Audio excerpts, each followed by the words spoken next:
Welcome to the Learning Pines YouTube. We hope this video helps. You start by cleaning the jaws and inspecting the tool. This prevents measurement errors from dirt or damage. Once done, close the jaws and set the display or vernier to 0. This establishes your baseline, so you measure relative to a known reference. Make sure to lock the slide lightly after zeroing to keep calibration.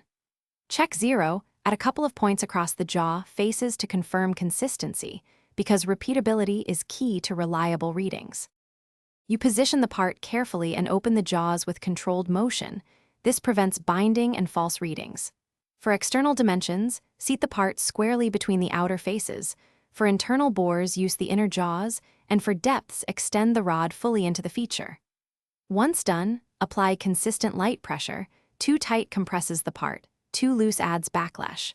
Make sure to read the scale at eye level or align the dial pointer. This reduces parallax, and you finish by recording the value, the units, and the caliper resolution so others can interpret the number correctly. This aids traceability. Once done, verify accuracy by measuring the same feature in 2 orientations and averaging if slight variation appears, because alignment matters. Make sure to troubleshoot if readings jump.